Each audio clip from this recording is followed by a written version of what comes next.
इस राशि में, तो ये बीएनएन में ये चीज। वो कहीं नहीं है। मंगल जिस राशि में भी चला गया उससे क्या फर्क पड़ने वाला है। वो जेनरिक प्रिडिक्शन की बात है। वो जेनरिक, और मैं कितनी बार बोल चुका हूँ, एस्ट्रोलॉजी जेनरिक नहीं है, वो स्पेसिफिक है। मंगल जिस भी राशि में गया, आपकी वो राशि आपकी कुंडली में किस घर में है, कैसी है, क्या उसका असर, कौन से प्लैनेट उस पे बैठे हैं, वो चीज अलग है। वो सबकी कुंडली में अलग अलग है। ठीक है, तो वो किस राशि में चला गया वो तो आप भी बोल सकते हो, अभी भी बोल सकते हो। उसके लिए जरूरत नहीं है बीएनएन की। वो तो जैसे अभी चंद्रमा, मतलब जो जेनरिक प्रिडिक्शन की आप बात कर रहे हो ना, कि जैसे राशि हाँ वाइज प्रिडिक्शन, हाँ। अभी शुरू हो जाएंगे सारे के सारे हमारे एस्ट्रोलॉजर अगले साल की राशि वाइज प्रिडिक्शन देने में, कि हाँ। कौन सी राशि वालों का साल कैसा रहेगा। तो वो एक तरीका है, बेसिक, मतलब वो अपना तरीका, उसको जेनरिक चीज है। जेनरिक चीजों का कोई भी लेना देना नहीं है, क्योंकि एस्ट्रोलॉजी जेनरिक नहीं, स्पेसिफिक बात बताती है। जो स्पेसिफिक, क्योंकि वो हर इंसान की कुंडली अपनी अलग है, तो उसके हिसाब से क्या प्लानिटरी मूवमेंट्स है और क्या उसका असर होगा, वो हमारे को अलग तरीके, सभी के लिए अलग अलग देखना पड़ेगा। वो it can not be generic.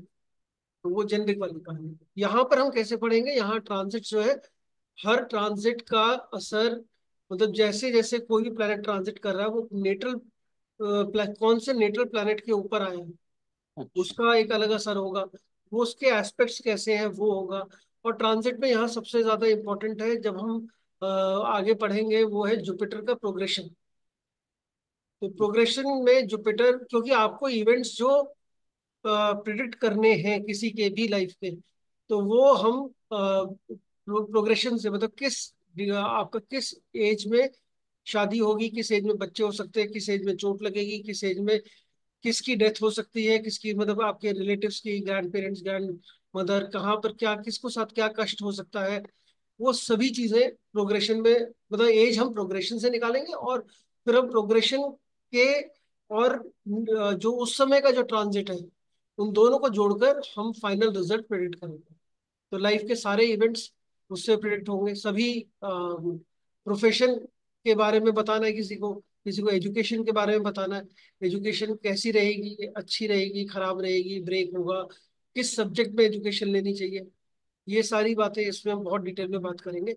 और मैं इतना कह सकता हूँ कि प्लैनेट्स को इस लेवल से पढ़ना जो है, आप मतलब प्लैनेट को जिस तरीके से हम लोग इसमें पढ़ेंगे, वैसे हमने प्लैनेट्स को नहीं पढ़ा किसी भी किसी और उसमें, ज्योतिष में हम प्लैनेट्स को उतनी डिटेल में नहीं पढ़ते। हाँ जी, रजनी जी बताइए। Radhe Radhe sir. Sir BNN का मैंने नाम ही सुना है। क्या मेरे को ये जानना है कि बीएनएन के लिए वैदिक वगैरह की भी नॉलेज होना जरूरी है या ये बिल्कुल अलग पार्ट है? देखिए, वैसे अगर नॉलेज अगर है आपको, तो जितनी भी नॉलेज हो ज्योतिष में उतनी कम है, मैं तो ये कहूंगा। लेकिन हाँ। अगर आपको नहीं भी है नॉलेज, तो भी कोई दिक्कत नहीं है, क्योंकि ये बीएनएन बिल्कुल ही अलग तरीके से चलेगी। लेकिन आगे मतलब वैदिक जो है, वैदिक कहे चाहे पराशरी कहे, वो हमारा प्राइमरी वो है। ठीक है, मतलब it is like a primary, मतलब हमारा जो बेसिक नॉलेज ऑफ एस्ट्रोलॉजी है वो है। तो थोड़ी बहुत नॉलेज उसकी अगर है तो चल जाएगा काम, कोई दिक्कत नहीं है। मतलब आपको पता होना चाहिए घर कौन से होते हैं, राशि कौन सी है, हाँ। प्लैनेट कौन से हैं, क्या क्या चीजें, कौन किसका लॉर्ड है, ये थोड़ा बहुत अगर आइडिया है तो उतना काफी है, उससे ज्यादा की जरूरत नहीं है। हाँ बीएनएन, सर, इतना तो है। हाँ जी, हाँ जी। बीएनएन पढ़ने के लिए उससे ज्यादा की जरूरत नहीं है। पराशरी से प्रिडिक्शन आती है नहीं आती है वो आप कोई प्रॉब्लम नहीं है, इसमें जरूर सीख जाएंगे कैसे प्रिडिक्ट करना है। ठीक है सर। एक क्वेश्चन और था। हाँ जी। सर आपने ग्रैंड एस्ट्रोलॉजी के क्लास के टाइम पे मुझे एक बात, मैंने जब मनी मैटर पे डिस्कस किया था आपसे, हाँ। तो आपने मुझे बताया था कि नवंबर आपका शनि रेट्रो है, नवंबर में मूवमेंट आएगा, हम्म। जो आ गया सर। तो सर वो क्या बीएनएन रेट्रो का, ये रेट्रो वाला एस्पेक्ट बीएनएन में आएगा ना, ये वो चीज? नहीं, देखिए, रेट्रो वाला एस्पेक्ट एस्पेक्ट जो है, ना तो बीएनएन है ना पराशरी है, वो अच्छा। एक्सपीरियंस। ठीक है, मतलब कहीं पर भी किसी किताब में आपको ये लिखा हुआ नहीं मिलेगा, या मतलब जो ओरिजिनल टेक्स्ट है हमारे पराशरी के, जो बृहद पराशर होरा शास्त्र है, उसमें भी ऐसा नहीं लिखा कि अगर कोई प्लैनेट वक्री चल रहा है तो उसका क्या इम्पैक्ट आने वाला है ट्रांजिट में। ये थ्रू आर एक्सपीरियंस है। मैंने आपको बोला था, जो शनि जैसा प्रोफेशन का कारक है, शनि काम का कारक है, कर्म का कारक है, तो इस समय जब तक शनि वक्री है तब तक थोड़ा सा डिले, चीजों में ठीक। डिले होगा। मतलब आपने तो वाला रेमेडी भी किया था तो उसका भी असर हो सकता हो। हाँ सर, मैं कर रहा रेमेडी का हूँ। असर हुआ ना। हुआ sir. All the payment, but confirmation आ गया, सो बहुत बड़ा हो गया। चलिए, अभी तो खैर टाइम है, अभी 6-7 दिन है शनि को सीधा होने में। अभी तो हाँ, उल्टा वो चल रहा छः है सात दिन में, तो 6-7 दिन छः में। सात दिन में ही आना है। ठीक है, बहुत बढ़िया। सर जैसे सो शनि वक्री होता है या कोई भी प्लैनेट वक्री होता है जैसे रेट्रोग्रेड, तो किसी के लिए पॉजिटिव भी होता होगा और किसी के लिए नेगेटिव होता होगा, हाँ जी, डिपेंडिंग कि उनकी चार्ट में पोजीशन कैसी है, राइट? बिल्कुल बिल्कुल। पॉजिटिव भी देखिए, नेगेटिव कुछ नहीं है। हम ये नहीं कहेंगे कि नेगेटिव है। जैसे शनि रेट्रो है तो आपने ये हम्म। ऑब्जर्व किया होगा, सभी लोगों ने जो भी जिसका जो भी प्रोफेशन अभी चल रहा है, काम चल रहे हैं, तो काम में एक जेनेरिक डीले, मतलब बिना बात का डीले शुरू हो गया। मतलब वो चीजें बन नहीं रही। जो काम अभी हो जाना चाहिए था वो काम में अटक गया। किसी ने इंटरव्यू दिया, उन्होंने कहा चलो जी आप सेलेक्ट हो गए, फिर उन्होंने अचानक से फोन करके बोला भाई आपकी पोजीशन होल्ड पे चली गई है। अब उसका कोई कारण नहीं है, कोई मतलब नहीं है, कहीं से भी कोई मतलब नहीं है, लेकिन हाँ, वो चीजें थोड़ी बहुत डिले या फिर एक्स्ट्रा एफर्ट मांग रही है इस समय। इतना हम कह सकते तो सर जिनकी कुंडली में शनि की दशा चल रही होगी उन्हीं के साथ ही होगा या ये जनरल हैं। जेनरिक, जनरल दिस होगा? Was this is a generic thing, लेकिन वो भी आपको देखना पड़ेगा कि किस कौन सी दशा, अंतर्दशा, प्रत्यंतर दशा चल रही है, उसके हिसाब से फिर हम शनि का रेट्रो। तो ये हम रेट्रोग्रेशन एज अ टॉपिक, बहुत बड़ा टॉपिक है और बहुत इंटरेस्टिंग टॉपिक है, क्योंकि ये आपके पास्ट लाइफ से जुड़ा हुआ जुड़ी हुई चीज है। तो बीएनएन में जब मैं आला अभी मैं शुरू करूंगा तो आपको बताऊंगा हम कितनी अलग अलग चीजें पढ़ने वाले हैं बीएनएन के अंदर, क्योंकि ये टॉपिक्स कहीं पर भी कवर नहीं होते, किसी और एस्ट्रोलॉजी में कवर नहीं होते, ये सिर्फ बीएनएन में ही कवर हो सकते हैं। तो वो हम अभी शुरू करेंगे तो बात करेंगे। और हाँ जी, रश्मि जी, आपने हैंड रेस कर रखा है तो आपको कोई क्वेश्चन है तो प्लीज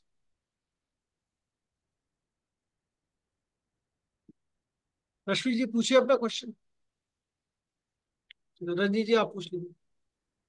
सर, ये था कि जैसे अभी रेट्रोग्रेशन की बात चल रही थी, तो जैसे अगर किसी की कुंडली में होता है ना कि पहले से ही कोई प्लैनेट रेट्रो है, ठीक है, और उसके बाद वो प्लैनेट खुद भी रेट्रो हो जाता है, तो वैसे भी जैसे हो जाता है ना कि अभी बोलते हैं जैसे शनि वक्री हो रखा है या फिर, तो उस वक्त और वो कुंडली में भी वक्री है, तो क्या वो उसका इम्पैक्ट जो होता है रेट्रोग्रेशन का वो कम हो जाता है या सीधा हो जाता है वो, नहीं नहीं, कोई या सीधा वो नहीं और होगा, खराब हो ऐसा जाता ऐसा है? ऐसा ऐसा कुछ नहीं है, कोई रेट्रो सीधा नहीं होगा। ठीक है, जो लगन चार्ट में जिसका रेट्रो आपकी है, वॉइस नहीं आ जो रही है।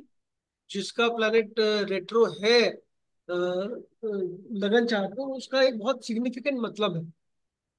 ठीक है, उसका बहुत एक अलग मतलब है, वो हम मतलब समझेंगे, which is also related to your past life, आपके अच्छा। पूर्व जन्म के कर्म के हिसाब से, और इस जन्म में आपको मतलब आपका लाइफ पर्पस क्या है, कैसे उस चीज को पढ़ना है, वो बिल्कुल अलग तरीके से पढ़ा जाएगा। तो retrogression is a separate topic in itself, और बहुत बड़ा और बहुत, और कितने जन्मों के कर्म आप लेके चल रहे हैं। मतलब ऐसा ना कि भाई मेरे तो इस जन्म कितने जल्दी इस जन्म में कटने वाले कर्म की नहीं कटने वाले। तो बीएनएन जो है ये पास्ट लाइफ कार्मिक, बेसिकली हम जिसको हम बोलते हैं ना कि आपके कर्मों के हिसाब से, कर्मों वाली जो बातें हैं, इसको हम बोले इसका मेटाफिजिकल एस्पेक्ट एस्ट्रोलॉजी का, वो बहुत डिटेल में कवर हो। तो इसमें हम जो बोलते हैं हमेशा कि आंसर जो क्यों हो रहा है, वाई का आंसर जो है ना, वो इसमें मिलता ओके है। Why sir. का तो आंसर सर, इसमें मिलता है हर चीज। क्या इससे हम मतलब पिछले जन्मों के कर्मों को सुधार सकते हैं अगर हमसे कोई गलती हुई है तो? ये सुधार तो इसी जन्म में सकते हैं ना, आप गलती हुई है तो हाँ। हम, हाँ पिछले जन्म में क्या आपकी कुंडली क्या था आपकी, वो हम उसकी भी कुंडली बनाएंगे, आप वो भी पढ़ सकते हैं कि पास्ट लाइफ में आपने क्या कर्म करे हैं, क्या कांड करे हैं। तो वो जो भी करे हैं आपने, वो कर्म हो चाहे कांड हो, वो सारे हमें पता लग सकते हैं। इसमें हम आगे चल के पढ़ेंगे, इस पे पास्ट लाइफ की कुंडली भी बनाएंगे, और पास्ट लाइफ भी सर, बनाकर भी आप उससे रिलेट कर सकते हैं कि हमने हमारी लाइफ कैसी रही होगी पास्ट, हमने क्या, हमारा क्या प्रोफेशन रहा होगा, किस वर्ण में आपका जन्म रहा होगा, मतलब जैसे ब्राह्मण है, क्षत्रिय है, शूद्र है, क्या आप क्या किस क्लास में आप रहे होंगे, कैसे फाइनेंशियल कंडीशन रही होगी पास्ट लाइफ में आपकी, क्या आपकी क्या क्या प्रॉब्लम्स रही होंगी पास्ट लाइफ की जो आप कैरी कर रहे हैं, जो शायद अभी इस जन्म में ब्लॉकेजेस। हाँ, हम पिछले जन्म में जाकर उसको ठीक तो नहीं कर सकते, तो एस्ट्रोलॉजी में तो ऐसा कुछ नहीं है कि लेकिन हाँ इस जन्म की आपको जो आपके साथ रिपीटेड चीजें हो रही हैं, मतलब ऐसी चीजें जो आपको लगता है ये मेरे साथ क्यों होता है, बार बार ऐसा हो जाता है मेरे साथ, तो वो तो उसका रीजन आपको पता लगता वो कर्मा है है। हाँ, लास्ट ईयर। वो तो कर्म है आपका। लेकिन जब रीजन पता लग जाता है आपको, तो एक लेवल ऑफ एक्सेप्टेंस आ जाता है आपके अंदर। ना सिर्फ एक्सेप्टेंस आता है आपकी, हाँ काफी हद तक वो प्रॉब्लम भी खत्म होने लगती है, सिर्फ रीजन पता होने से ही। और सर सिचुएशन तो कभी कभी ऐसी बन जाती है कि हम कोई गलत काम नहीं करना चाहते हैं फिर भी हो जाते हैं हमसे, तो वो हमारे कर्मा में ऐड हो जाएंगे। क्योंकि ये ऐसा होता नहीं है कभी भी, ये आप अपने मन को, तसल्ली देने के लिए कहते हैं। अब ये वो नहीं है, प्यार किया नहीं जाता हो जाता है ऐसी, ये तो कर्म किया नहीं जाता हो जाता है, ये ऐसा कोई भी वो नहीं है। ये कर्म आप करते हैं तभी होता है, अपने आप कुछ नहीं होता। It is your choice, and it is only your choice. आप उस आपकी चॉइस है वो, आप कहेंगी मैं तो करना नहीं चाहता फिर भी हो गया, मैं रिश्वत लेना नहीं चाहता किसी ने जबरदस्ती दे दी। नहीं नहीं सर, ऐसे वाले कर्म नहीं, मतलब कि कभी हम किसी चीज से अनजान होते हैं और फिर भी उससे किसी चीज किसी दूसरे बंदे का नुकसान हो जाता है, हम तो अपने लिए सही करते हैं वो, लेकिन सामने वाले का नुकसान हो जाता है। ये तो इस पे वो हम बहुत डिटेल में चर्चा करेंगे आगे, कि कर्म क्या है, कर्म को कैसे डिफाइन करते हैं, कर्म होता क्या है, पहले तो वो समझे। ठीक है ना, पहले तो वो आपको जानना पड़ेगा, तो उसके बारे में हम चर्चा करेंगे, कर्म के बारे में। इस मतलब इसमें इतना पढ़ लेंगे आप कर्म और पूर्व जन्म और पिछले चीजों के बारे में, और इतने ज्यादा डिटेल में पढ़ लेंगे कि आपको फिर कोई डाउट रहेगा। ये बीएनएन की ठीक है। कोर्स में है हर एक चीज की, क्योंकि यहाँ पे सभी कुछ, क्योंकि हमारी ज्योतिष का जो परमाइश है, जो ज्योतिष की हमारी फाउंडेशन है, वो यही है कि आप पैदा हुए हो पिछले जन्मों के कर्मों का फल लेने के लिए। यही हमारा एक बेसिक, वो यही फर्क है हमारा इंडियन एस्ट्रोलॉजी में और फॉरेन, जो दूसरा हमारा हम कहें फॉरेन या वेस्टर्न एस्ट्रोलॉजी के अंदर। वहां पे पूर्व जन्म को हम नहीं मानते हैं। यहाँ पे हम, हमारा बेसिक ही यही है कि आप उसी दिन पैदा होते हो, जिस उसी जगह पर, उसी दिन उसी समय, जब प्लानिटरी जो वो है, प्लैनेट जो है वो इस पोजीशन में है कि आपको पिछले जन्मों का सही फल, या जैसा भी फल है जो आप डिजर्व करते हैं वो आपको मिले, तो आप उसी दिन पैदा होते हो। तो हमारा तो प्रेमाइस ही वही है, हम तो मतलब सर स्टार्टिंग पॉइंट वही है। सर एक लास्ट क्वेश्चन है, बीएनएन में भी टाइम का होना बहुत जरूरी है, अगर मान लीजिए नहीं किसी का नहीं टाइम। नहीं, चलो अच्छा, मेरी शुरू की एक दो स्लाइड्स जो है आप लोगों ने पहले ही क्वेश्चन पूछ लिए, तो सारे इसी में कवर हो गए। तो बेसिक इसमें यही है कि इस पे टाइम का होना जरूरी नहीं है, एक्यूरेट होना जरूरी नहीं है। आपका ओके। अगर किसी ने बोला कि भाई बच्चा पैदा, हम पैदा हुए थे जब गांव में हुए थे तो उस समय घड़ी नहीं थी, ट्रेन निकलती थी, आवाज आती थी, उसी समय पैदा हो गए थे, सुबह का समय था, वो कौन सी एक्सप्रेस आती थी, तो वो, तो ऐसा ऐसे कई केसेस होते हैं। तो स्पेशली जो 50 60s के जो बर्थ है उनमें तो बहुत सारे मिलेंगे ऐसे।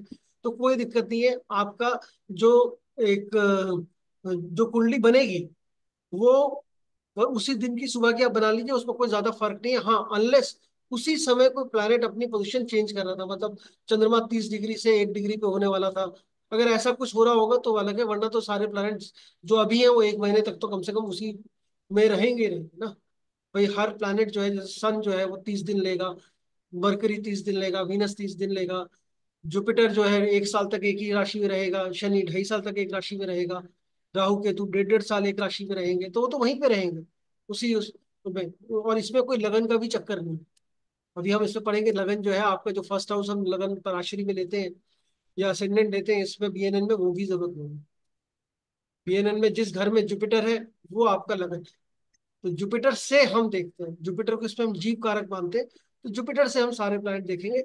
और लॉजिकल माइंड, अगर मैं बोलूँ कि हाँ हमारा, हम तो बहुत ज्यादा एनालिटिकल है, और हमारा लॉजिकल माइंड ये कहता है भाई सबकी कुंडली तो एक जैसी होगी फिर, जो भी जैसे दिल्ली में आज जो पैदा हुआ है सबकी कुंडली एक जैसी बनेगी, तो सबके साथ क्या एक जैसा ही होगा।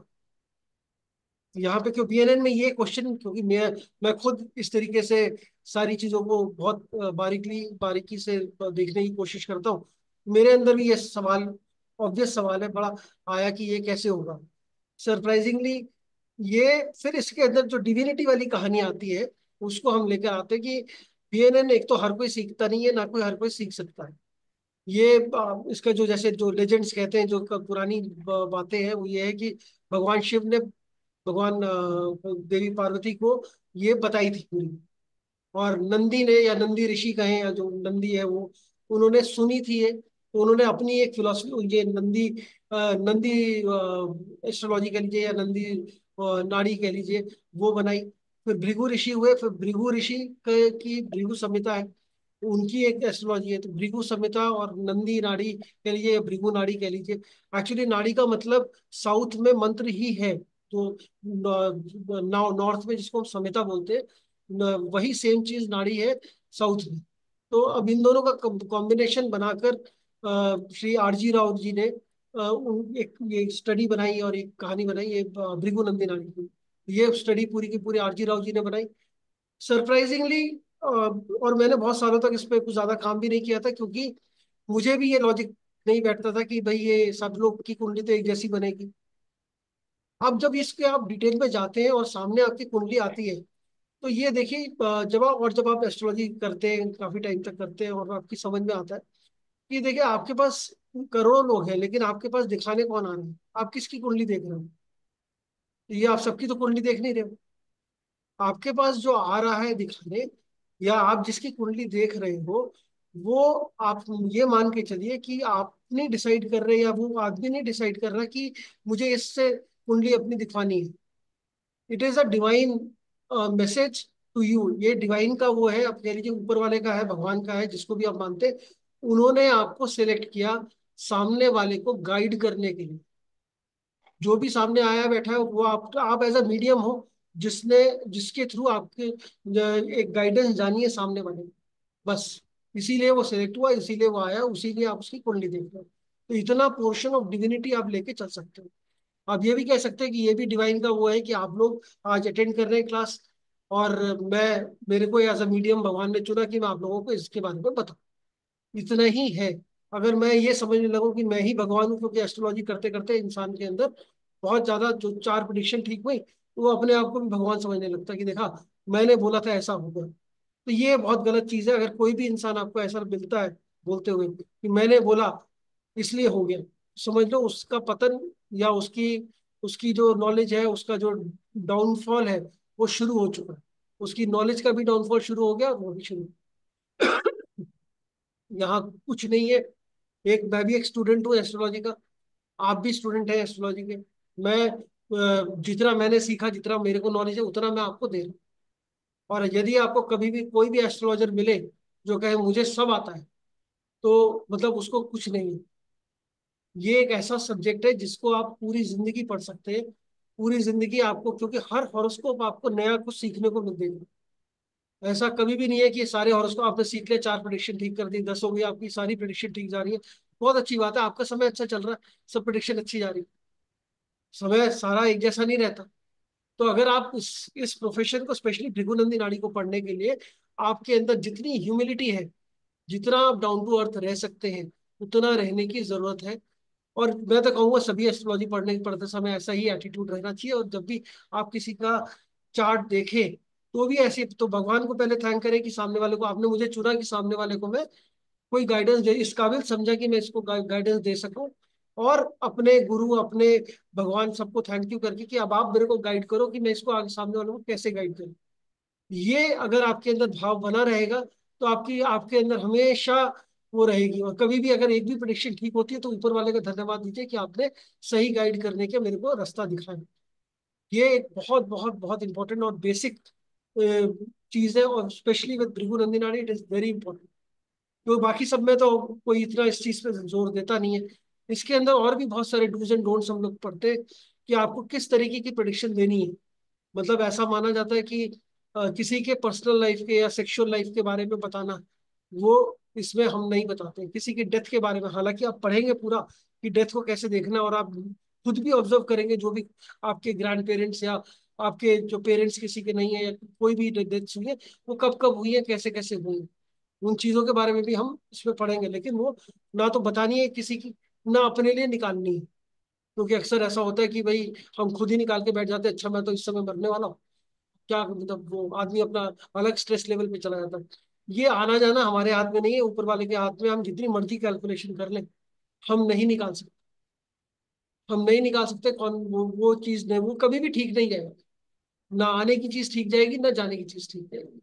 तुक्के जरूर लग सकते हैं आपके, कभी आपने गेस वर्क किया, वो तुक्का लग गया, ठीक हो गया, वो जरूर हो सकता है। बट वो सही होगा ऐसा 100 हर बार सही जाएगा वो नहीं। ठीक है जी। हाँ सर, जी रश्मि बताइए। Good morning sir. Good morning. Sir, मेरा वही क्वेश्चन था जो आपने अभी बताया है कि मतलब सेम डेट ऑफ बर्थ पे क्या सब लोगों का प्रेडिक्शन सेम होगा? सब लोगों का, सब लोगों इसमें ना, ये इस वाले लॉजिक को थोड़ा साइड रख के पढ़ेंगे। हाँ। ठीक है, क्योंकि इसमें हम टाइम को बहुत अहमियत नहीं दे रहे हैं। हाँ नहीं आप देते।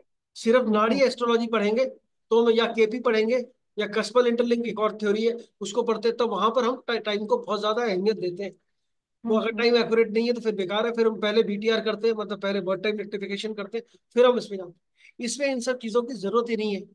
आप हैरान हो जाएंगे, तभी तो मैं कह रहा हूँ, क्योंकि इसमें डिविनिटी वाला जो रोल है ना, ये हम्म। बहुत इंपॉर्टेंट है। आप हैरान हो जाएंगे जब आप किसी की चार्ट को देखकर प्रिडिक्शन करना शुरू करेंगे, सारी बातें सही जाएंगी।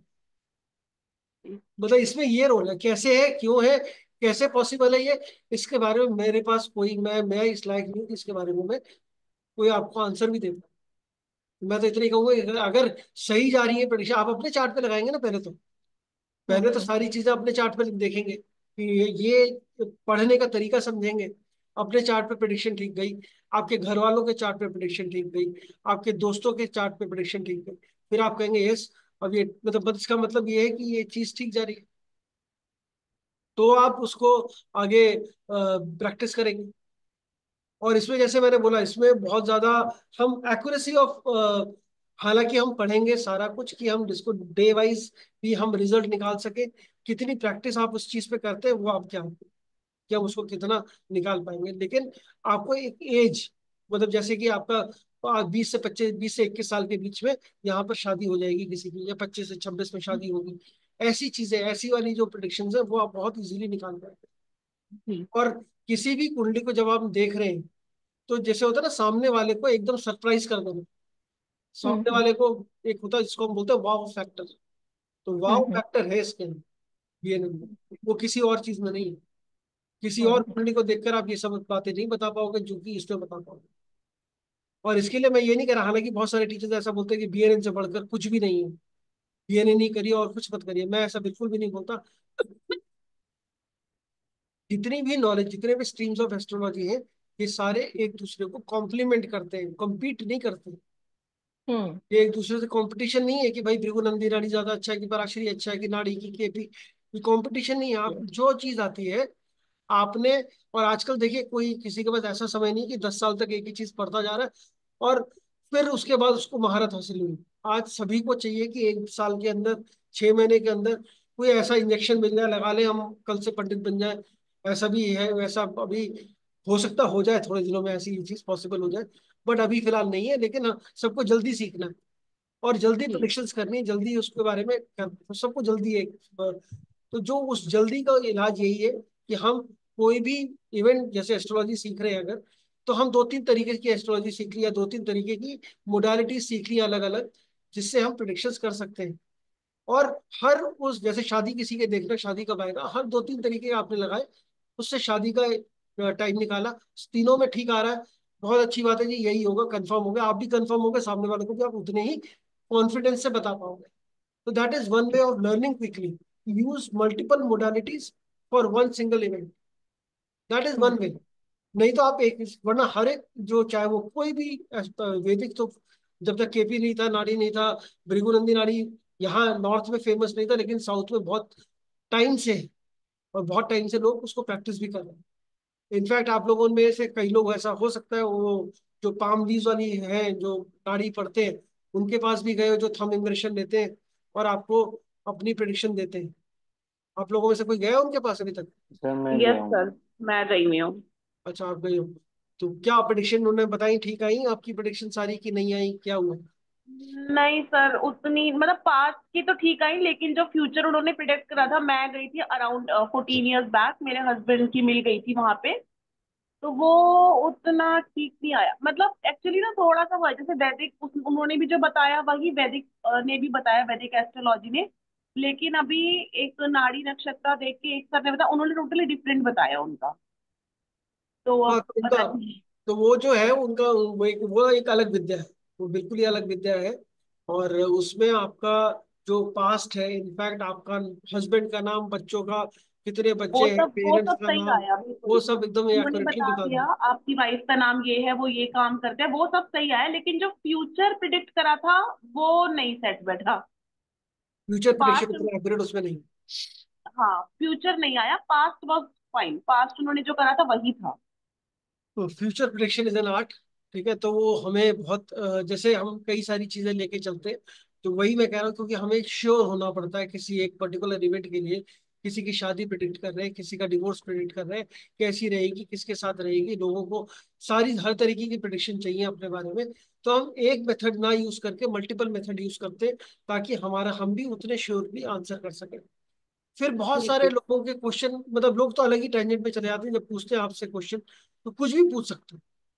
मतलब जब शादी वाले क्वेश्चन, स्पेशली आप लोगों में से अगर कोई ऐप पे काम कर रहा है किसी में, तो उसमें तो बहुत ही बड़ा ही ऑब्वियस, भाई मेरे एक्स वापस आएगा नहीं आएगा, भाई मेरा का नाम क्या होगा, वह कैसा होगा मेरा होने वाला, नहीं हो, इन सब के आंसर आपको बीएनएन में बड़े अच्छे से मिले।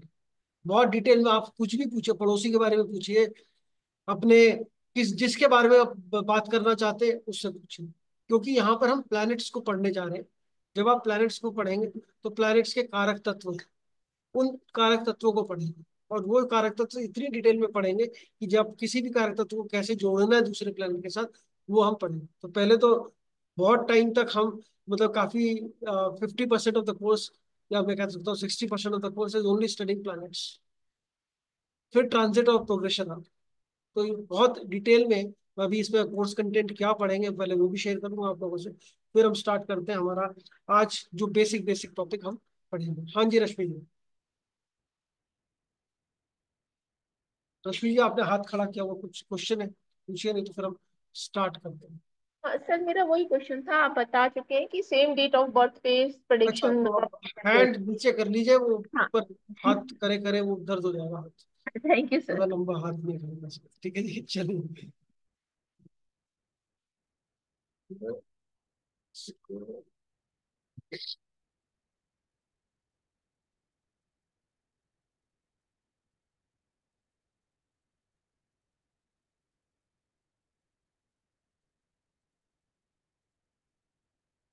आज हम ये सब पढ़ेंगे, कोर्स कंटेंट भी करेंगे, और पहली क्लास के बारे में भी बात करेंगे क्या है। ये हम बात कर चुके हैं, क्या फर्क है दोनों में, ये हमने बहुत बेसिक बेसिक पढ़ा था। लेकिन जैसे मैंने बोला आपको, लग्न जो है, असेंडेंट जो जो हम उस पराशरी में लेते हैं या बाकी और सभी में लेते हैं, यहाँ पे हम जुपिटर को लग्न लेते हैं। साथ में हम कोई मल्टीपल चार्ट्स नहीं है कि हम D10 देखें, D9 देखें, D30 देखें, क्या देखें, वो सब नहीं पढ़ना इसमें। सिर्फ एक लग्न चार्ट जो है आपका, वही पढ़ना है। उस लगन चार्ट से हम डायरेक्शनल चार्ट बनाएंगे, कॉम्बिनेशन और ग्रुपिंग ऑफ प्लैनेट्स करने के लिए। और उसके बाद हम सारी प्रेडिक्शन करेंगे। कोई दशा अंतरदशा प्रत्यंतर दशा की जरूरत नहीं है। सिर्फ ट्रांजिट देखेंगे, आज कौन सा प्लैनेट किस राशि में गोचर कर रहा है, आपकी कुंडली में वो प्लैनेट कहाँ बैठा है, क्या रिलेशन बना रहा है उस ट्रांजिटिंग प्लैनेट से, और हम प्रेडिक्शन करते हैं। तो एक तरीके से अगर मैं ये कहूँ कि ट्रांजिट्स को पढ़ने का इससे अच्छा तरीका नहीं है। फिर उसके बाद टाइम, इसमें हमें टाइम की एक्यूरेसी की जरूरत नहीं है कि कौन सा टाइम, एग्जैक्ट टाइम चाहिए हमें उसका, ऐसा कोई मतलब नहीं है। और प्लैनेट्स और राशियां भी हम बहुत एक्सटेंसिवली यूज करेंगे, जहाँ पे जो पराशरी में हम यूज नहीं करते। क्यों करना चाहिए, देखो, हमें अगर आपको कोई एस्ट्रोलॉजी आती है उसके लिए भी अच्छा बेनिफिट है, आपको एडिशनल नॉलेज है। और यहाँ पर हम ये कह सकते हैं, जो क्वेश्चंस हैं जिनके आंसर बाकी फॉर्म ऑफ एस्ट्रोलॉजी नहीं दे सकती, उनका आंसर आपको इसमें बहुत क्लियरली मिलता है बीएनएन के अंदर। और बड़ी फिलोसफिकल अप्रोच है, और इंस्टेंट प्रिडिक्शन है। मतलब पहले डे वन से प्रिडिक्शन शुरू कर सकते हैं आप। जैसे ही हम प्लानट पढ़ना शुरू करेंगे, प्रिडिक्शन चालू हो जाएगी। और ये सबसे बड़ी बात, ये आंसर करता वाई, वाई कौन सा। इसके बिफोर वी गो हेयर, यहाँ पर हम जब भी आते हैं इस वाले उसमें, मैं आपको बस थोड़ा सा बेसिक हम बात करेंगे अभी। थ्योरी ऑफ इवोल्यूशन कह लीजिए, या हमारा जन्म क्यों हुआ, हम क्यों पैदा हुए, क्या कहानी थी, उसके उस विषय पे हम बात करेंगे। तो हमारे, अगर हम वैसे सांख्य दर्शन अगर आप लोग पढ़ेंगे, तो आपको समझ में आएगा। जैसे पुरुष और प्रकृति वाली हम बात करते हैं, तो अगर हम पुरुष पर प्रकृति भी लेके चल, प्रकृति के सारे अलग 3 गुण हैं, मन, अहंकार और वो है, वैसे ही हमारे प्लैनेट्स भी उसी तरीके से अलाइंड है। शनि हमारा कर्म कारक है और सूर्य जो है हमारी आत्मा है। अब कर्म जो है, ये कर्म फॉर्म लेते हैं जीव का। जीव जो है, जीव मतलब जीव कह लीजिए, जुपिटर जीव है या प्राण है हमारे। फिर वो देह का रूप लेते हैं। देह, मंगल जो है वो देह है, देह कह लीजिए, अहंकार कह लीजिए। और फिर वो देह के बाद फिर आता है मन। मन के दो एक्सट्रीम है, एक केतु एक राहु, ये दो एंड है। मतलब ये, इसको आप चाहे तो राहु केतु बोलिए, ये बोलिए कि हमारे मन के दो एक्सट्रीम, हमारी सोच के दो एक्सट्रीम्स हैं। एक है जो बिल्कुल भोग विलास की तरफ जाता है, और एक है जो बिल्कुल मोक्ष या बिल्कुल डिटैचमेंट की तरफ जाता है। तो एक अटैचमेंट है, एक डिटैचमेंट है। तो वो केतु और राहु है। अब वीनस जो है वो हमारा भोग का कारक है, और मरकरी हमारी बुद्धि है, और सूर्य हमारी आत्मा है। अब आत्मा को रीबर्थ लेना पड़ता है, यही हमारा चक्कर चल रहा है, इसी से मुक्ति मिल जाए रीबर्थ वाले साइकिल से, तो उसको हम बोलते हैं मोक्ष मिल गई, लिबरेट हो गए।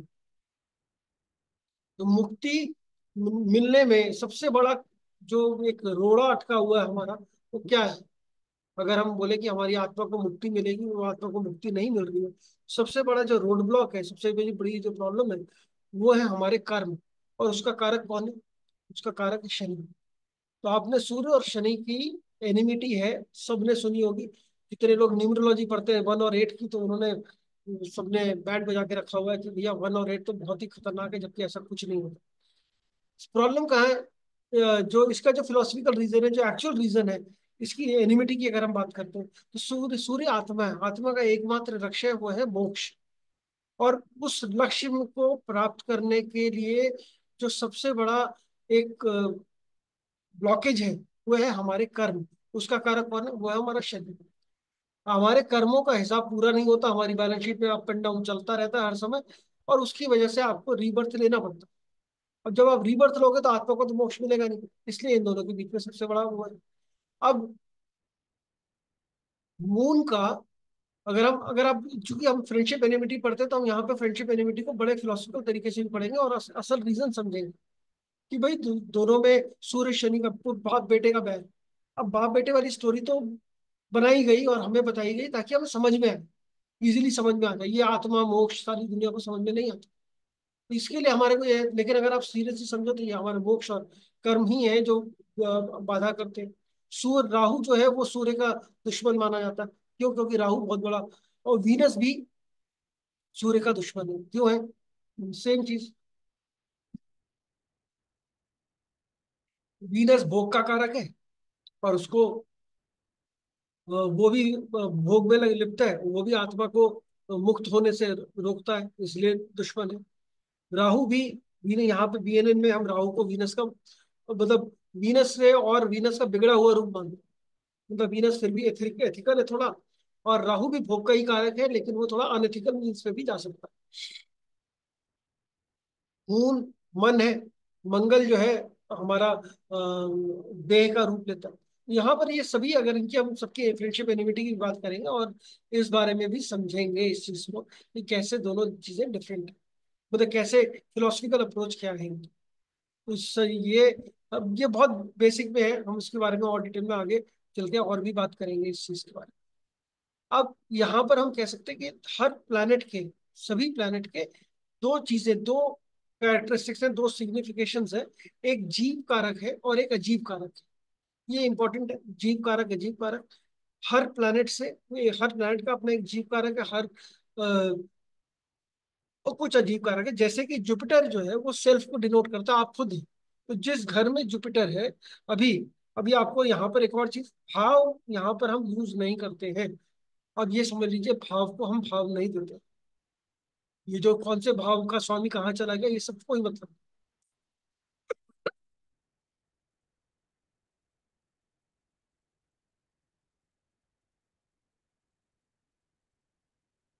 जुपिटर जीव कारक है।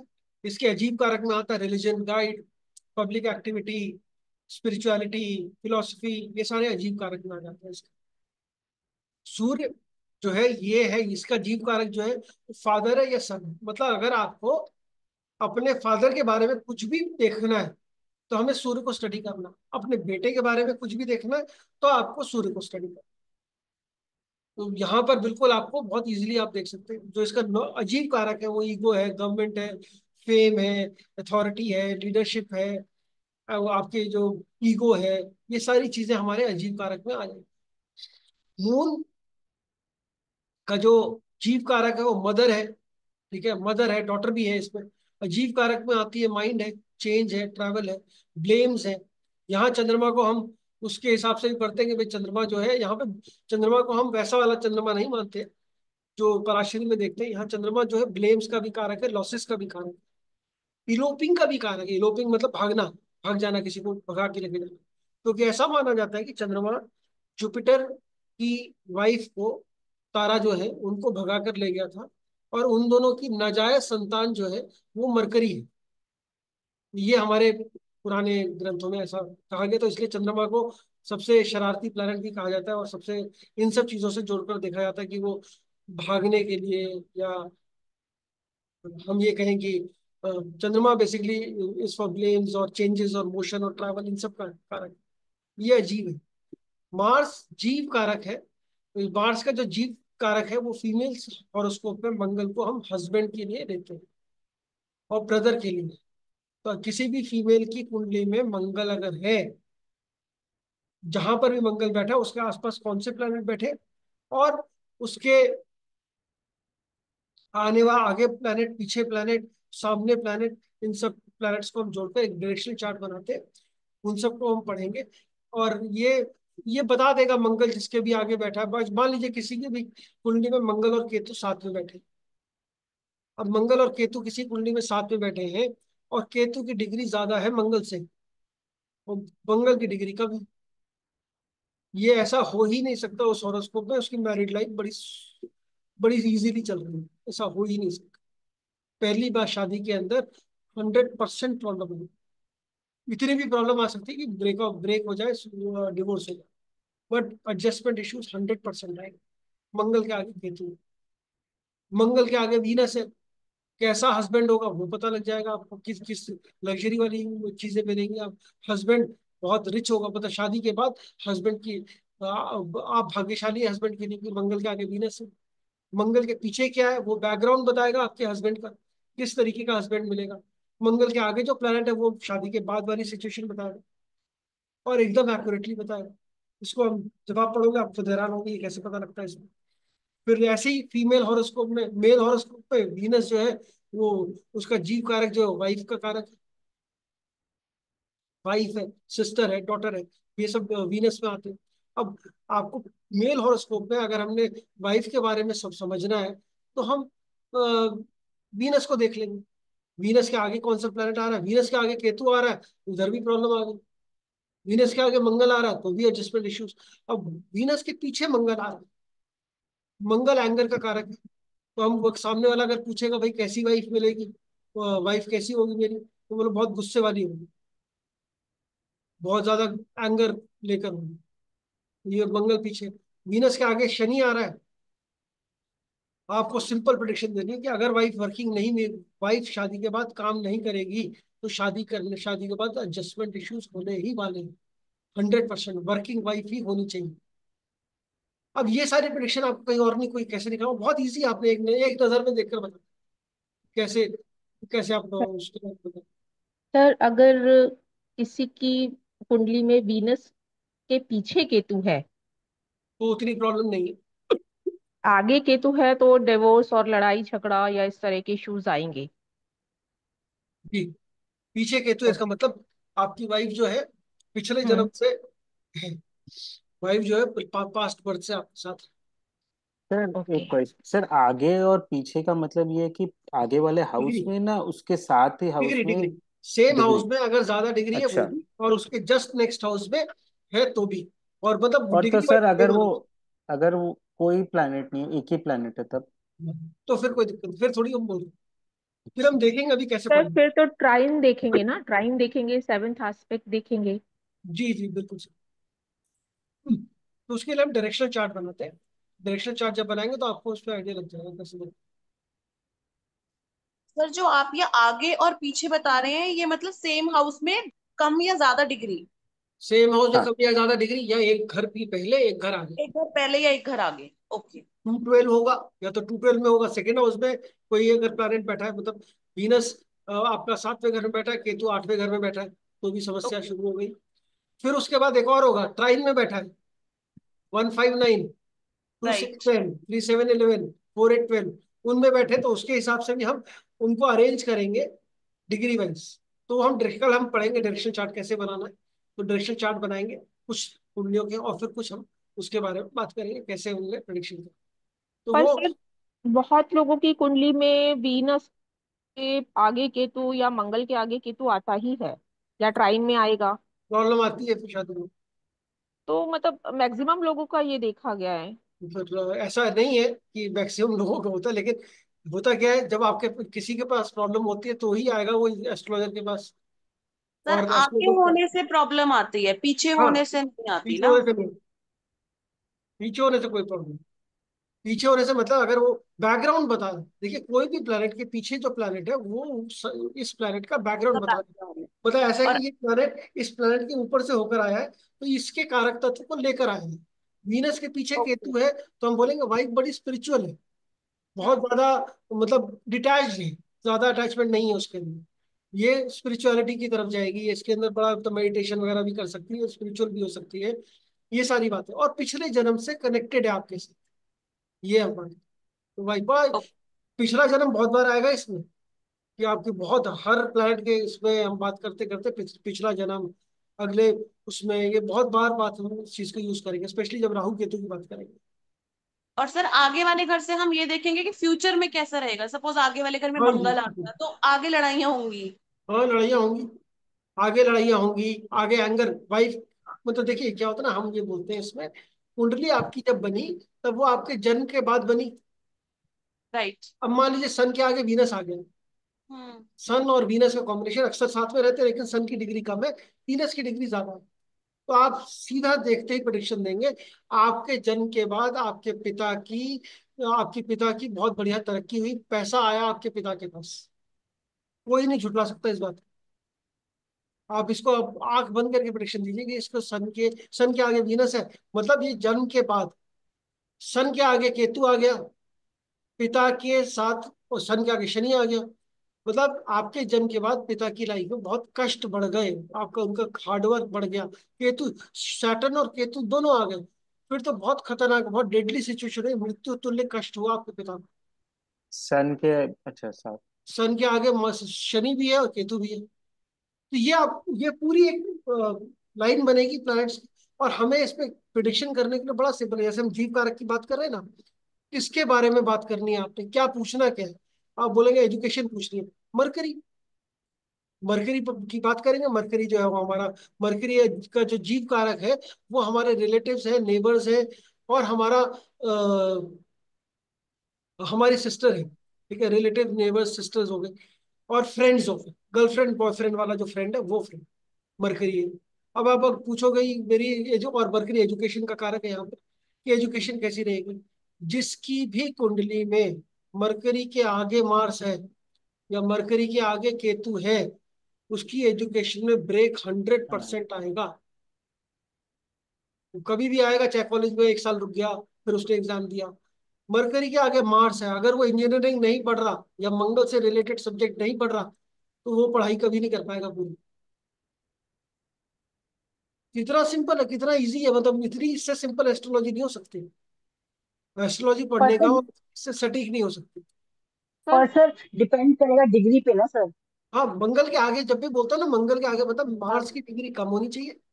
और हाँ जो जी। केतु बोल रहा हूँ, या आपका मार्स है, मतलब मरकरी की डिग्री कम, मार्स की डिग्री ज्यादा।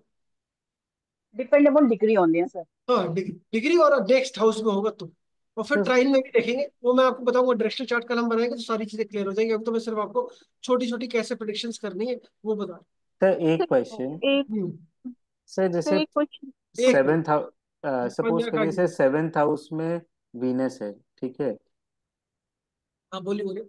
मतलब मैं क्वेश्चन वैसे पूछ हाँ रहा हूँ, ठीक सेवेंथ है। हाउस में वीनस है, उसके आगे आपका वीनस 15 डिग्री का है, नेक्स्ट हाउस में केतु 10 डिग्री का है, तो उसको आप पीछे मानोगे फिर, नहीं नहीं, पीछे नहीं या मानेंगे, उसका अपने आप इम्पैक्ट नहीं चला गया ना होगा? भाई, राशि तो अगली चला गया ना, तो क्रॉस करके गया उसको, हाँ। तो अगला ही नेक्स्ट सेकंड ही मानेंगे उसको। अच्छा, नहीं आपने बोला ना उसकी डिग्री ज्यादा होनी चाहिए। डिग्री एक घर में अगर होंगे तो एक राशि के अंदर है, अच्छा, वो डिग्री तब कम भी। होनी चाहिए। अच्छा तब। अगर राशि क्रॉस हो गई तो फिर क्रॉस करके आगे चला गया ना, अच्छा। फिर तो अगले घर में पर ही वो चला गया, फिर तो कंफर्म हो गया। सर रेट्रो होता है केतु, तो तब वो नहीं नहीं केतु, मानेंगे? देखिए केतु तो अगेन, राहु तो रेट्रो ही होता है। राहु और केतु कभी भी हम रेट्रोग्रेड नहीं मानते, क्योंकि उनका रेट्रोग्रेड क्या होता है, पहले वो समझिए। राहु केतु रेट्रोग्रेड वो होता है प्लैनेट जो पहले सीधा चल रहा है, फिर रुक के फिर उल्टा चला, फिर सीधा हो, उस मोशन को, जो रुक के उल्टा चलना फिर रुक के सीधा चलना, उस मोशन को हम रेट्रोग्रेशन कहते हैं। ठीक है, अगर कोई प्लैनेट उल्टा ही चल रहा है हमेशा, तो फिर वो उल्टा ही चल रहा है, फिर वो रेट्रोग्रेड नहीं। सर मेरा एक क्वेश्चन है, सर जैसे किसी कुंडली में ऐसा होता है ना, किसी हाउस पे कोई प्लेनेट तो है, बट उसके जैसे सिंगल है, मान लीजिए फर्स्ट हाउस में किसी का सूर्य बैठा है, ठीक है, और सेकंड हाउस में कोई भी नहीं है, और फिर सीधे थर्ड हाउस में कोई बैठा हुआ है, तो तब? तब कुछ नहीं, अभी अभी हम कहेंगे ना ट्राइन पढ़ना है, रुक जाइए, कल का दिन और दीजिए, कल आप बना लेंगे टेबल अपनी कुंडली से।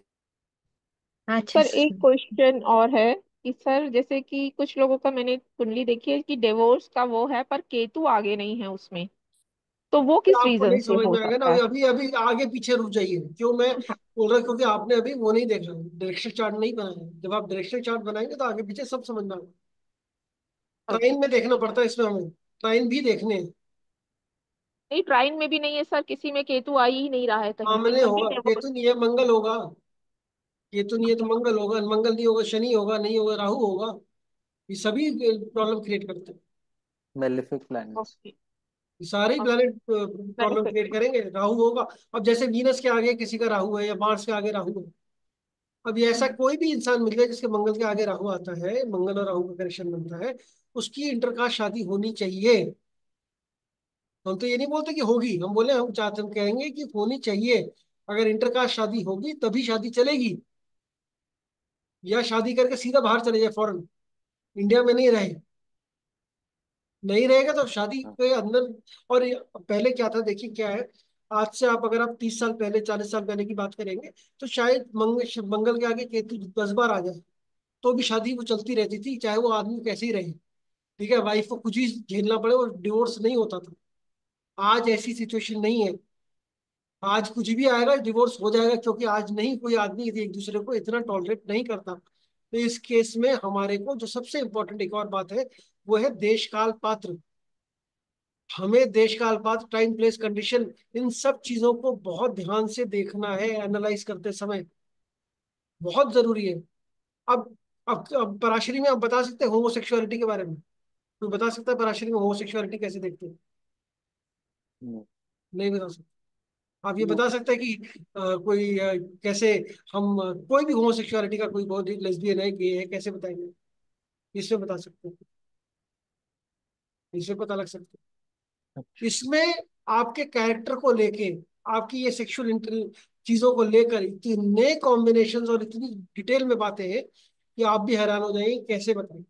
आपका सिर्फ एक साइन, एक राशि लिब्रा, उसके अंदर कौन सा प्लैनेट बैठा है, वो आपके पता नहीं कितनी चीजों के बारे में बताओ, सेक्सुअलिटी को लेकर। It is a very very interesting, बहुत सारी चीजें इंटरेस्टिंग इसमें चीजें आके निकलती हैं। अब इस, जैसे मैंने आपको बोला वीनस के आगे राहु है, अब किसी भी कुंडली में वीनस के आगे राहु नहीं है, ठीक है, ये वैसे ही बहुत डेडली कॉम्बिनेशन है। पैसा भर भर के देगा वो, ठीक है, पैसा तो बहुत अच्छा देता है क्योंकि राहु मैग्नीफायर है, लेकिन आपको आपका चरित्र और आपके, अगर आपको पता, अगर आपकी चरित्र की डेफिनेशन ये है कि अय्याश, पता है, ये आपको अय्याश भी बहुत बड़ा बना के दो, ये कंफर्म। और उसी में कहीं मरकरी भी लग गया आगे, मून भी आ गया, तो फिर अब कैसे कैसे कॉम्बिनेशन बनते जाएंगे, उन पर आपकी प्रोडिक्शन डिपेंड करती जाएगी कि हमें और क्या क्या प्रिडिक्ट करना है। इसमें हर प्लैनेट के कारक तत्वों को पढ़ने, डिटेल में पढ़ने का बहुत बहुत जरूरी। उनको उनको हम बहुत डिटेल में पढ़ेंगे, समझेंगे, तभी आपको मजा आएगा पढ़ने का। सर एक क्वेश्चन ये है कि जैसे आपने अभी कहा है कि मंगल के आगे अगर राहु है तो इंटरकास्ट मैरिज, तो क्या उससे जीव कारक जुपिटर का जुड़ना भी जरूरी होता है या नहीं सिर्फ नहीं, मंगल? आपको किसके बारे में, आपको सेल्फ के बारे में देखना है, अपने बारे में देखना है, तो अपने नहीं बारे में, अपनी हेल्थ के बारे में, अपने उसके देखें तो नहीं, माना किसी ने पूछा कि मेरी लव मैरिज होगी, इंटरकास्ट मैरिज होगी, और मंगल के आगे राहु है पर जुपिटर उसके साथ कहीं कॉम्बिनेशन में नहीं है, कोई दिक्कत नहीं, तो तो भी भी चांसेस है मतलब? चांसेस नहीं, 100%। अच्छा, मतलब वो अपना जीव कारक का जुड़ना जरूरी नहीं है हाँ, उसमें। बस जीव कारक, देखिए एक एक प्लेनेट का जीव कारक, दूसरे प्लेनेट का अजीब कारक, इन दोनों को जोड़ना है और हमें प्रोडिक्शन देना है। ओके। बहुत ही सिंपल तरीका है प्रोडिक्शन करने का। सर मून और केतु का साथ में होना क्या होता है? मून और केतु का साथ में होना मतलब मून की डिग्री कम है, केतु की डिग्री ज्यादा है, तो आपकी मदर को आपके बर्थ के बाद बहुत ज्यादा कष्ट झेलना पड़ा हो। वो सर कोई से भी डेथ भी हाउस बोल में बैठा सकते है? हैं, मदर की डेथ होगी। मदर की डेथ भी हो सकती है, वो भी बोल सकते हैं, लेकिन वो तो ये सब बातें हमें नहीं करनी चाहिए, डेथ वेथ की बातें नहीं करेंगे। मदर को कष्ट होगा, मृत्यु तुल्य कष्ट बाप के जन्म के बाद। सर ये अच्छा सर, सन्यासी योग भी होता है क्या? सन्यासी योग भी होता है क्या मून केतु का? ये सन्यासी योगी सिर्फ मून और केतु नहीं है, और बहुत सारी और सन। चीजें भी होती हैं। अच्छा। और ठीक। सर एक चीज और पूछनी थी, जैसे कोई ग्रह तो वो हो जाता है एग्जॉल्टेड और कोई डिसेबल्ड हो जाता है, तो उसका क्या होता है? देखिए, वो तो एग्जॉल्टेशन डेबिलिटेशन इसके अंदर अगर है किसी ग्रह का, तो वो ट्रांजिट में देखेंगे। जब वो ट्रांजिट में कोई भी प्लैनेट किसके ऊपर जा रहा है, किसके ऊपर नहीं आ रहा है, वो अगर एग्जॉल्टेड है तो अच्छा रिजल्ट देगा। इसमें भी एग्जॉल्टेशन डेबिलिटेशन का बहुत ज्यादा रोल हम नहीं लेते। जैसे दो ग्रह एक साथ बैठे हैं, एक एग्जॉल्टेड और एक डिसेबल्टेड है, तो तम जैसे वीनस, कौन से हैं? वीनस और सूर्य। हाँ, वीनस और सूर्य बैठे हैं, ठीक है। हाँ कौन तो सी सर राशि में तब बैठे हैं? उस, हाँ जी, कौन सी राशि में? दोनों एक में एग्जॉल्टेड हो गया, एक डेबिलिटेटेड हो गया, बताइए। तुला राशि में। तुला राशि में वीनस एग्जॉल्टेड कैसे होगा? तुला राशि में सर, वो मैं तो उसमें देख रही हूँ, तो उसमें स्टार बना हुआ है, तो वो एग्जॉल्ट नहीं। स्टार इज रेट्रो हो गया ना, रेट्रोग्रेड। स्टार तो रेट्रो हो गया। स्टार रेट्रोग्रेड होता है। अच्छा, तो रेट्रो है वो अभी भी 22 डिग्री का है और सूर्य 13 डिग्री का है। उसमें तो नॉर्मल प्रिडिक्शन होगा। अच्छा है। फादर की, मैंने बताया ना, सर ये फादर की ये फाइनेंशियल कंडीशन आपके जन्म के बाद बढ़ गई, बहुत। अच्छी हो गई।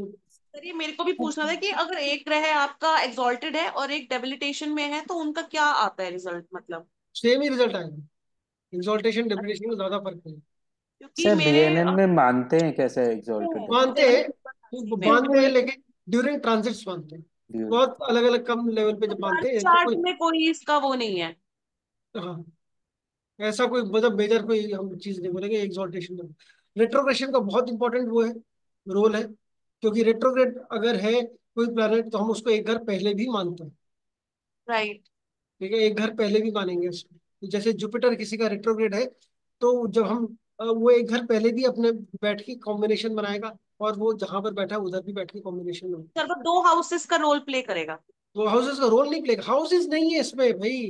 ओके। ओके हाउसेस ओके में सर, दिमाग एक्चुअली से, मैंने वैसे किया हुआ है तो हाउसेस वो आपको मैं साफ करना पड़ेगा। यहाँ अकॉर्डिंगली कह कुछ रही भी थी। हाउसेस नहीं है, कौन सी राशि में बैठा हुआ है जुपिटर वो देखना है। ओके। और तो जिस सर फिर राशि वो में तो बैठा है दो उससे राशियों में पहले हो वाली गया। में। अच्छा, हाँ, दो हाउस राशियों का नहीं होगा। है। हाउस हाउस जिस घर में जुपिटर बैठा है, वही पहला घर है ना आपका, फर्स्ट हाउस हो गया। वही फर्स्ट हाउस है। जुपिटर से नहीं सर, देखो आप। रेट्रोग्रेड अगर है, हम रेट्रोग्रेशन की बात कर रहे हैं ना, तो एक घर पहले पहले भी देखेंगे। तो दो राशि देखेंगे फिर उसमें। दो राशि देखेंगे हम। मैं रेट्रोग्रेड प्लैनेट का भी एक चार्ट, हम कल डायरेक्शनल चार्ट बनाएंगे। उसमें आप ओके। समझेंगे कैसे हमने देखना है। डायरेक्शनल चार्ट बहुत जरूरी है, तभी आपको समझ में आएगा, वरना वैसे बातें करते रहेंगे। अब जैसे तो मान लीजिए जुपिटर के आगे वीनस है, क्या बोलेंगे इसको? हम्म।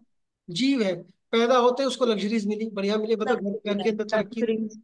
हम्म। घर की तरक्की हुई। अब बता, ऐसी ऐसी प्रिडिक्शन जो है, बड़ा इजी तरीके से आप बता सकते हैं। इनफैक्ट अगर प्रोफेशन के बारे में किसी को बताना है, शनि कौन सी राशि में है उससे रिलेटेड प्रोफेशन 100% होगा।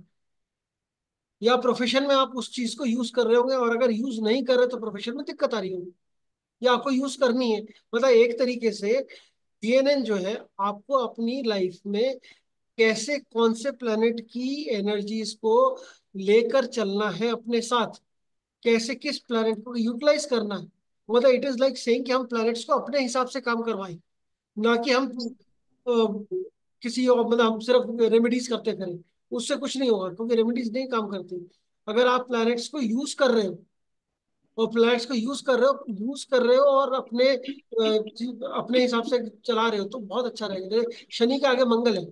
अगर आप कोई भी प्रोफेशन में, अगर आपके टूल्स मशीन्स ये सब नहीं इन्वॉल्व है, कोई कुछ भी मंगल वाला प्रोफेशन नहीं कर रहे हो, तो प्रोफेशन में दिक्कत आएगी ही आएगी।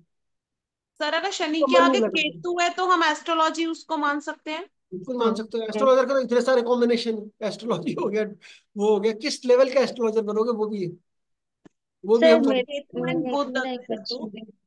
हाँ जी बोलिए। सर जैसे मेरा ना पांचवें घर में गुरु है और चौथे में शुक्र है, तो क्या होता है मतलब इसका कॉम्बिनेशन, मतलब चौथे गुरु घर के में पहले। शुक्र है और गुरु से पहले है ना, तो आपका जन्म जो हुआ है एक पैसे वाले खानदान में हुआ है, जो अच्छे संपन्न परिवार में जन्म हुआ।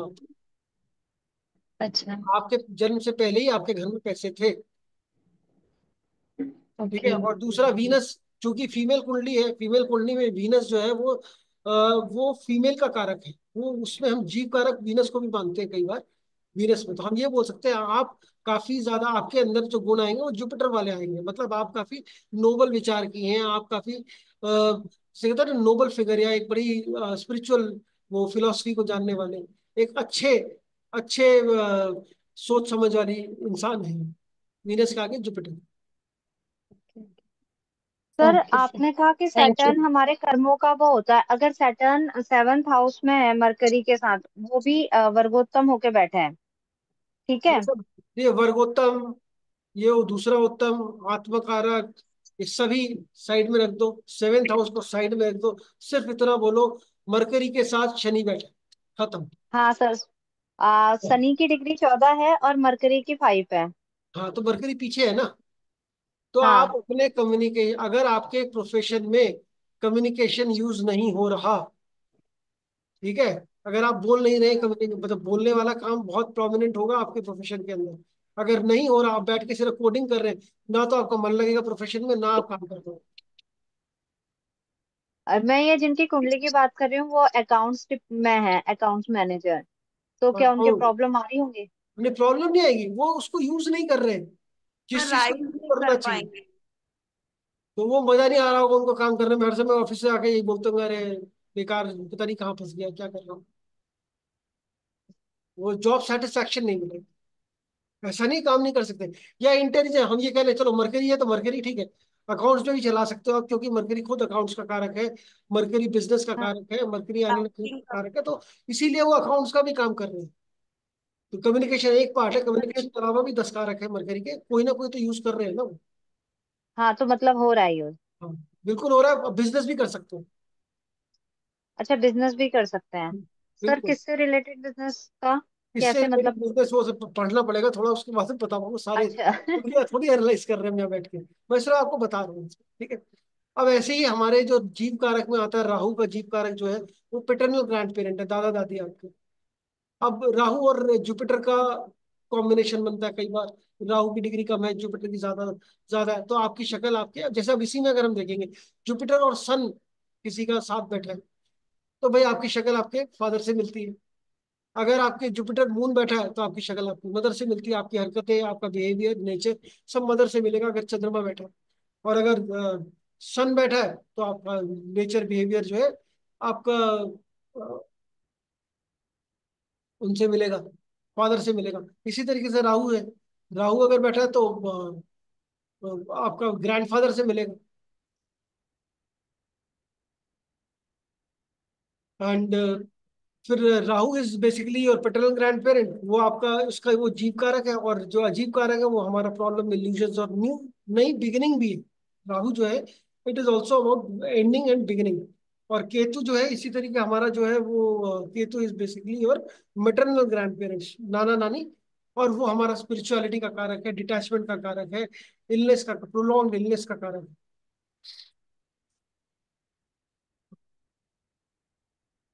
इसमें हम जो कोर्स में कवर करने वाले हैं, तो ये बड़ी लोगों की वो है कि भाई कोर्स की फीस कितनी है, कोर्स में कर क्या रहे हैं, क्या क्या कवर करेंगे, वो सारी एक बार मैं आपको ये इंट्रोडक्शन टू बीएनएन, ये बीएनएन के बारे में बात करेंगे हम और डिटेल में थोड़ा अभी, और अभी इंट्रोडक्शन नहीं हुआ, अभी तो सिर्फ मैंने आपको हल्का सा, ट्रेलर भी नहीं कहूंगा मैं इसको, मैं ये बोलूंगा जो टीजर, आज टीजर, कल ट्रेलर देखेंगे, फिर हम पिक्चर शुरू करेंगे अगली क्लास से उसके बाद से। तो ये इंट्रोडक्शन टू जीव अजीब नाड़ी, इसके बारे में बात करेंगे।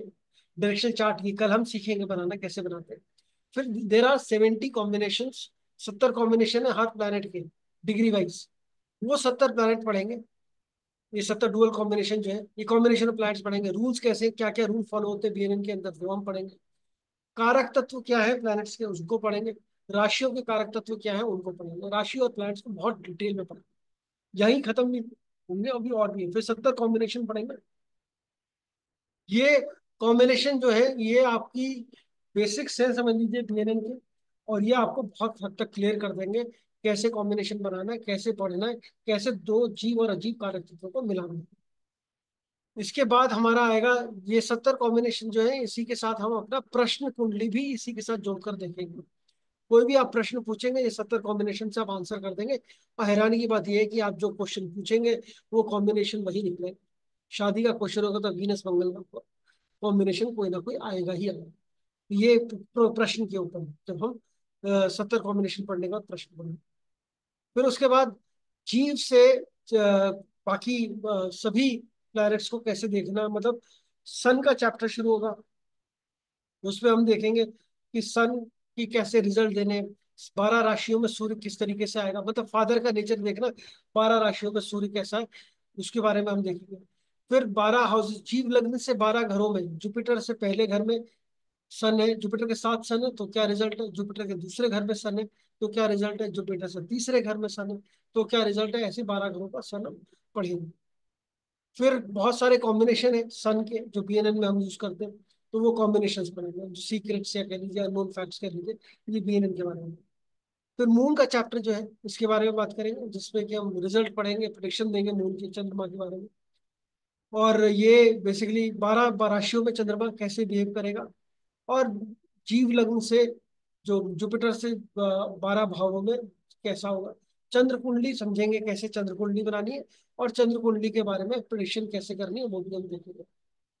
सीक्रेट और कुछ अननोन फैक्ट्स, ये कुछ कॉम्बिनेशन है, वैसे सीक्रेट अननोन फैक्ट ये कॉम्बिनेशन है, बहुत इलेबोरेटेड कॉम्बिनेशन है। आपको कम से कम इतना मोटा एक रजिस्टर लेके बैठना पड़ेगा पूरी इसमें कोर्स के अंदर अपने नोट्स बनाने के लिए, इतना इतना कंटेंट है। फिर उसके बाद मंगल आएगा। मंगल में हम हस्बैंड के बारे में किस कुछ भी, किस डायरेक्शन से हस्बैंड आएगा, कहाँ से, कैसा होगा, क्या नेचर होगा, वो सारी बातें करेंगे। मंगल 12 राशियों में कैसा, हस्बैंड का नेचर कैसा है उसके बारे में बताएंगे। फिर 12 घरों में, जुपिटर से 12 घरों में मंगल के रिजल्ट क्या होंगे। कंजंक्शन मंगल के साथ कौन से वो क्वालिटीज ऑफ हस्बैंड के बारे में बात करेगा। और फिर कुछ अननोन फैक्ट्स है जैसे मंगल से, या मंगल हमारी कैसे सेक्सुअल एनर्जी है उसके बारे में बहुत डिटेल में हम लोग बात करेंगे। फिर मरकरी का चैप्टर है, वो एजुकेशन का चैप्टर है। एजुकेशन मतलब किस लाइन में एजुकेशन होगी, कैसे एजुकेशन पढ़ना है, हमने क्या करना है। मरकरी 12 राशियों में 12 घरों में कैसा रहेगा वो पढ़ेंगे। मरकरी के साथ कन्वेंशन क्या इफेक्ट देते हैं एजुकेशन को लेकर, वो पढ़ेंगे। फिर यही अननोन फैक्ट्स और ये आगे मरकरी की। फिर हम जुपिटर की बात करेंगे। जुपिटर इज जी, ये आपके बारे में, जुपिटर 12 राशियों में कैसा है। जुपिटर का जो है कॉम्बिनेशन जो है 12 घरों में कैसे पढ़ेंगे। लाइफ के इवेंट की जो प्रिडिक्शंस है वो कैसे करेंगे। इसके साथ जुपिटर के साथ कंजंक्शन कौन से प्लैनेट्स हैं किस, और जो अननोन फैक्ट्स हैं जुपिटर के वो पढ़ेंगे। एग्जॉल्टेड जुपिटर के बारे में पढ़ेंगे, मतलब वो उसके बारे में किस राशि में कौन सा प्लैनेट एग्जॉल्टेड है, उससे क्या हम रिजल्ट बता सकते हैं उसके बारे में पढ़ेंगे। बहुत ही इंटरेस्टिंग वाली चीज है। फिर वीनस आ गया। Venus is also about your wife के बारे में कुछ भी जानना है, वही 12 राशियों में जुपिटर से 12 भावों में वीनस का क्या रिजल्ट है।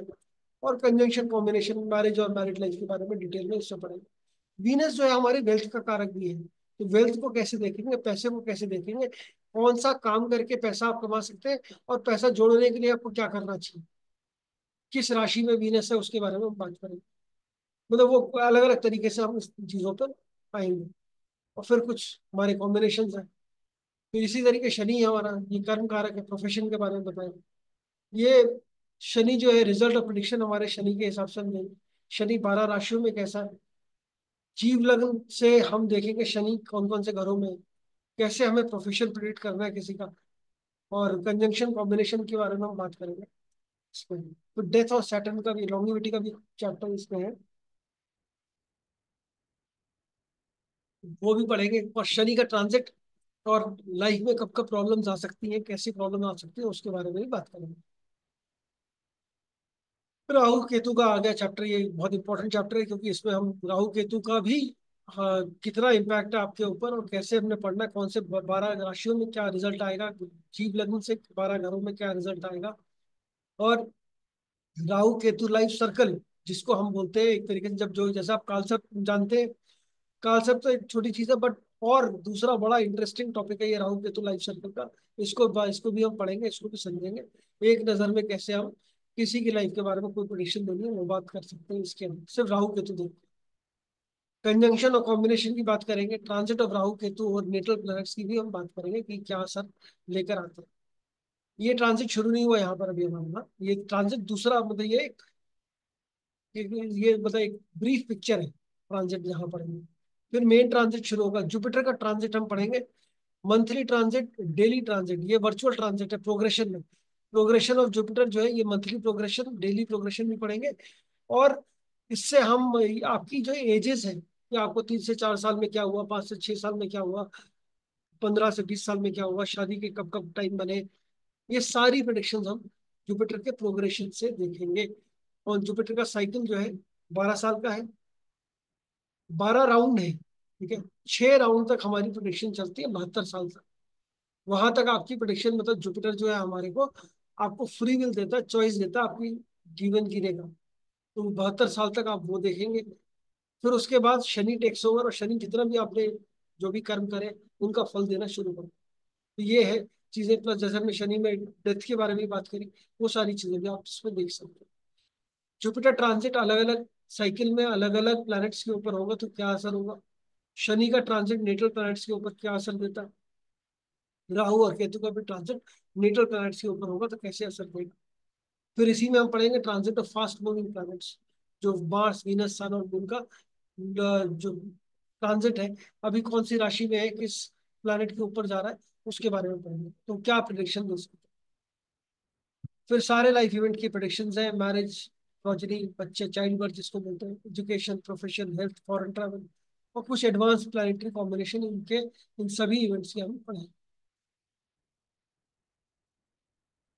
रेट्रोग्रेशन ऑफ प्लैनेट्स इन कार्मिक थ्योरी, इसके बारे में बात करें। Retrogression in different राशिज, element wise retrogression, ये बताएगा आपको कि आपकी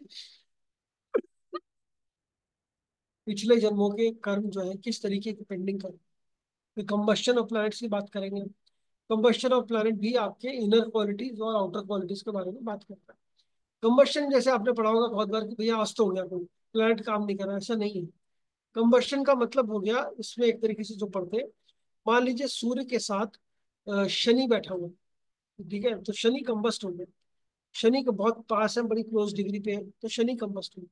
जब कोई भी प्लैनेट कंबस्ट होता है तो वो प्लैनेट की आउटर क्वालिटीज जो है, वो जिसे कहते हैं ना, सोने को जब हम गर्म करते हैं तो इम्प्योरिटीज जो है वो खत्म हो जाती है, वो प्योर निकल के आता है।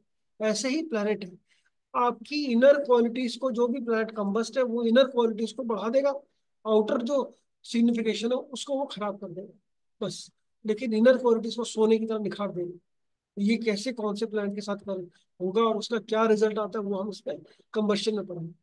फिर कार्मिक influence of planet of life, आपकी लाइफ में एक प्लैनेट है जो पिछले जन्मों से आपके साथ चला आ रहा है, वो उसका क्या इन्फ्लुएंस है और वो आपका पीछा कैसे नहीं छोड़ रहा है इस जीवन में, वो आपको समझ में आएगा और आपकी लाइफ उसके इर्द गिर्द ही बन रही है।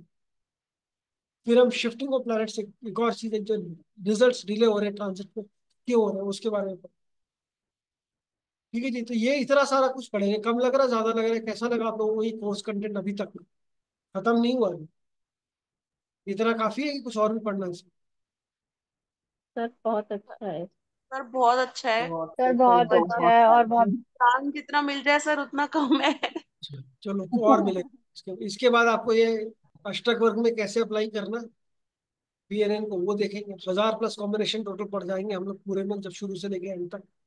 एडवांस रेमेडीज भी पढ़ेंगे, तो जो रेमेडीज आपने अभी तक नहीं सुने होंगी कैसे करनी है, वो वाली रेमेडीज पढ़ेंगे। वर्षफल बनाएंगे, इस साल की प्रेडिक्शन कैसे देनी है वो करेंगे। कुछ नाड़ी वास्तु के बारे में बात करें, बेसिक वास्तु भी आप देखें, बहुत बेसिक बेसिक वास्तु आप पढ़ेंगे, 2 क्लास है बस नाड़ी नाड़ी वास्तु की, वो भी आप पढ़ेंगे। फिर यहाँ पर जो एडवांस टॉपिक है ये थोड़े और एडवांस की, हेल्थ, मैरिज, प्रोफेशन, प्रोफेशन में हर एक प्रोफेशन का, एस्ट्रोलॉजर बनना है, साइंटिस्ट बनना है, क्या बनना है, वो सब चीजें करेंगे। फिर एक भृगु बिंदु है, वो कैलकुलेशन और प्रोडिक्शन है, उसके बारे में बात करें। ये टोटल लगभग मोटा मोटी 40 क्लास के आसपास बैठता है पूरा ये 1.5 घंटे की क्लास होगी, 10:30 से 12 बजे तक की, एवरी सैटरडे एवरी संडे। 1.5 घंटे में हम लोग ये पढ़ेंगे। पेन पेंसिल आपको लेके बैठना पड़ेगा, मैं आपको बताऊंगा, आपने लिखने नोट्स बनाने होंगे। हालांकि इसमें जब तक हमारा शुरू होगा, मोस्ट प्रोबेबली नेक्स्ट वीक तक मेरी बुक आ जाएगी इस पे, BNN पे। तो वो आप बुक ले लेंगे तो मोटा मोटी आपको चीजें उसी, वही पैटर्न जो मैं यहाँ पढ़ाऊंगा वैसी पैटर्न पे बुक। लेकिन यहाँ पढ़ने का, यहाँ डाउट का बुक भी आप ले सकते हैं बाद में। और ये सारा चीज आपको ऑलमोस्ट अराउंड 40 क्लासेस। कोर्स की फी ओरिजिनल वो 40,000, अभी जो है 24,000 की है। 3 इंस्टॉलमेंट आप पे कर सकते हैं। इसके साथ आपको अष्टक वर्ग कोर्स जो है वो 12,000 रुपये का वर्थ, वो एब्सोल्युटली, मतलब वो एक और लाइव कोर्स है which will further enhance your knowledge in astrology. ये आपको बिल्कुल फ्री है, ये लाइव कोर्स है। ये शुरू होगा हमारा एंड ऑफ नवंबर, 25 नवंबर 26 नवंबर के बाद, लास्ट वीक ऑफ नवंबर में। और एक वीक डे पे होगा, शाम को 7:30 बजे।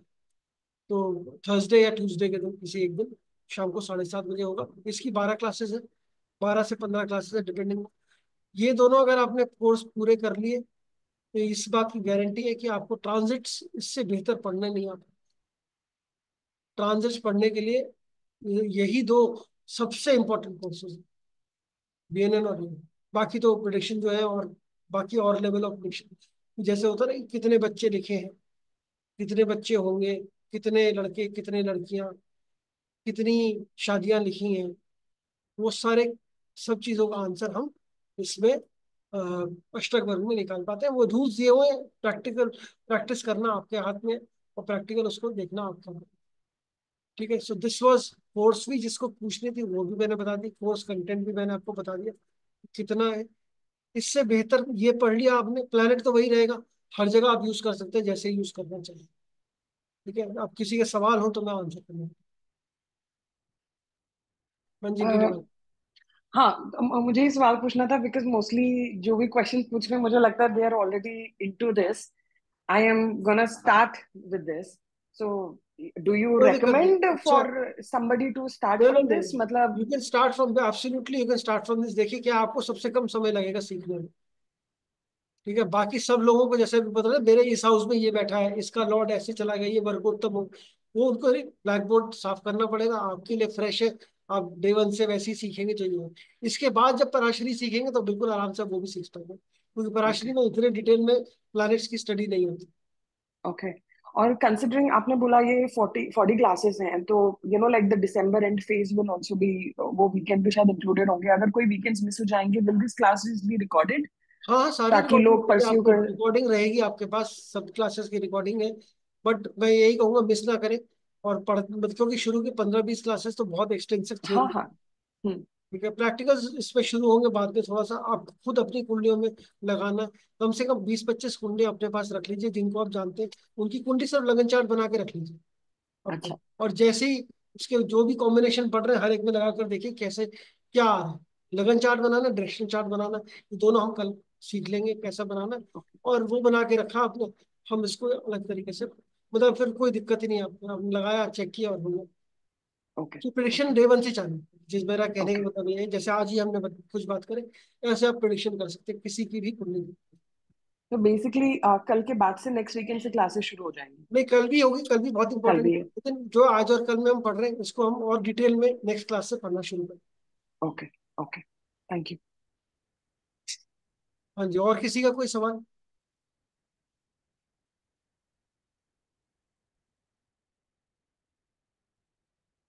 अच्छा, ये डायरेक्शनल चार्ट वगैरह मैन्युअली बनाना पड़ता है? वो ना अभी कोई। एक बार आप मैनुअली बनाओगे, दो चार मतलब 10 कुंडलियों को बना लिया आपने, फिर जरूरत ही नहीं पड़ेगी।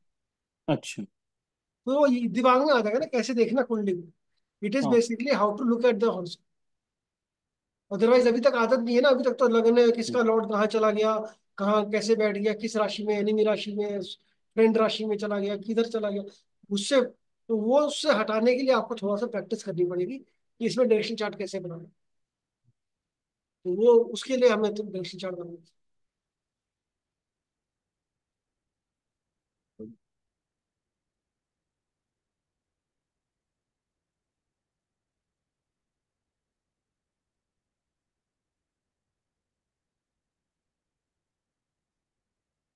सर हाँ ये जी। जो ये जो हमारा भृगु नंदी नाड़ी है उसमें और केपी एस्ट्रोलॉजी में क्या डिफरेंस है, जैसे आजकल बहुत डिफरेंस, बहुत ज्यादा डिफरेंस। और ये भी पीएनएन भी है एंड देन वैदिक तो है ही ये अपना। केपी हो चाहे नाड़ी हो, सिर्फ नाड़ी जो एस्ट्रोलॉजी आती है, और केपी जो है इसके अंदर हम प्लैनेट को कैसे देखते हैं।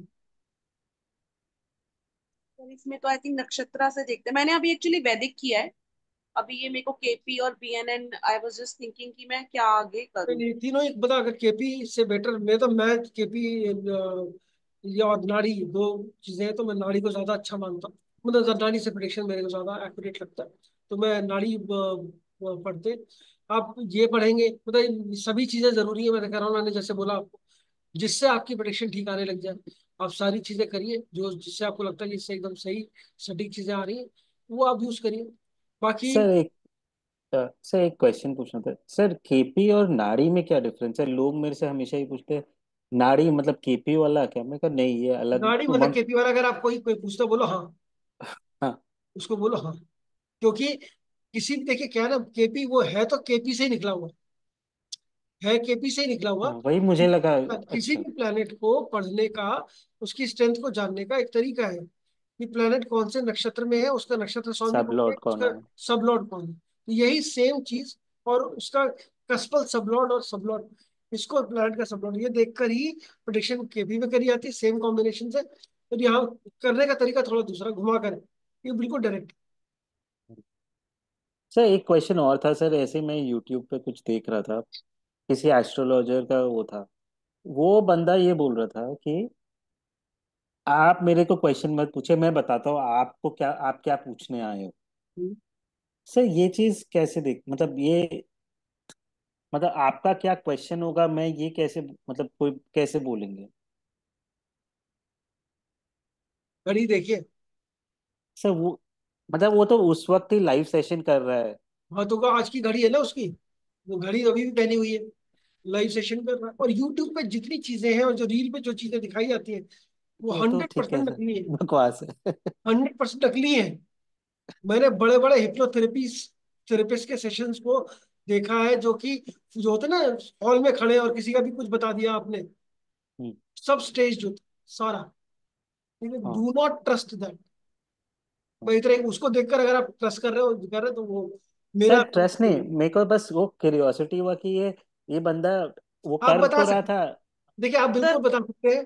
आप तो ऐसे बता सकते हैं कि अगर आप थोड़ा सा भी अगर ध्यान साधना करते हैं, आपका थोड़ा सा पीनियल ग्लैंड एक्टिवेटेड है, तो आप उस चीज को, सामने वाला क्या है उसका माइंड रीड करके क्या पूछने वाला वो बता सकते हाँ। हैं। It is as sir simple. क्या वो उसको हम ऐसे भी देख सकते हैं कि उसका कौन सा प्लैनेट मतलब प्रॉब्लम में है, या मतलब कौन सा, तो वो उसी को लेकर आया होगा। ये सब प्लांट, कौन से प्लांट से लेने देने नहीं। आप ऐसे देखिए, जिस समय पूछने आया है घड़ी में क्या टाइम हो रहा है, सर वो कौन आपने से बताया मिनट था। वाला आर कौन से पे है, और उस समय उस दिन की प्लानिटरी मूवमेंट आपको पता होनी चाहिए। कुंडली। मतलब उस समय की आपका आज के दिन चंद्रमा कौन सी राशि में है, जुपिटर, तो जुपिटर शनि राहु केतु तो पता ही होंगे कि कौन सी राशियों में है, बाकी प्लैनेट्स कौन सी राशि में है, तो ये आपको पता होना चाहिए। हम्म। अगर ये पता है आप, ठीक है, तो फिर आप बहुत इजीली कुंडली उसी समय की बनाकर उसको पूछ सकते हैं कि भाई कौन किस चीज के बारे में वो क्वेश्चन पूछते हैं, वो बता सकते सर क्या बीएनएन में भी प्रश्न कुंडली जैसा कंसेप्ट है कि जिनके पास डेट ऑफ बर्थ भी नहीं होता उनका हम देख के बता सकते हैं। हैं। हाँ बिल्कुल है, 1 से 70 तक नंबर लेंगे, अपना कॉम्बिनेशन देखेंगे, बता देंगे। ओके। सर वो नाड़ी वाला तो सर प्रश्न ट्राई किया था 3-4 लोगों का पे, मतलब बाद में फोन आया तुमने, वो ठीक निकला आंसर्स। और हो गए बस, स्टैब्लिश हो गए। यही हो, ये दिस इज ब्यूटी। जैसे आप कोई कोई क्वेश्चन पूछा, आपने बताया आंसर, वो आंसर, प्रश्न का आंसर अगर जेन्युइन क्वेश्चन है कभी गलत नहीं है। नाड़ी वाले में तो कभी नहीं है, हुरारी जैसे आप लगाते हो उसमें कभी नहीं है, कभी भी नहीं है। हाँ जी अनीता जी कुछ पूछ रहे हैं आप? आप म्यूट है, अनम्यूट करिए। अच्छा सर, ये कितने दिन का कोर्स है? 5 महीने। बीएनएन? 5 महीने। और फीस सर 5 क्या से है? 6 महीने पड़ेंगे। और सर फीस क्या है? 24,000। अच्छा सर, ठीक है सर, थैंक यू, यही पूछना था। ठीक है, चलिए फिर कल मिलते हैं इसी टाइम पर, और कल हम डायरेक्शनल चार्ट बनाना सीखेंगे। और जो सवाल हो आपके आज, वो आप भी कल पूछ सकते हैं। ठीक है, धन्यवाद, ठीक। कल मिलते हैं फिर हम लोग इसी टाइम। Thank you. सर आज ठीक का है। सेशन का देंगे रिकॉर्डिंग? हाँ आज का सेक्शन की रिकॉर्डिंग रहेगा, मैं ऐड कर दूंगा आपको ऐप में, उसी में मिलेगा सारा कुछ। अच्छा ठीक सर है। कितने दिन पढ़ाएंगे आप इस तरह? ये 40 क्लासेस होंगी लगभग, कुछ 2-4 कम भी हो सकती है, 2-4 ज्यादा भी हो सकती है। और ये अच्छा। लगभग ये आपके 5 महीने चलेगा, हर शनिवार और इतवार सुबह 10:30 बजे क्लास होगी। अच्छा सर, नहीं फ्री में जैसे आप पढ़ा रहे हैं वो ये कितने दिन फ्री वाला पढ़ा? कल कल और। अच्छा ठीक। ठीक। Okay sir.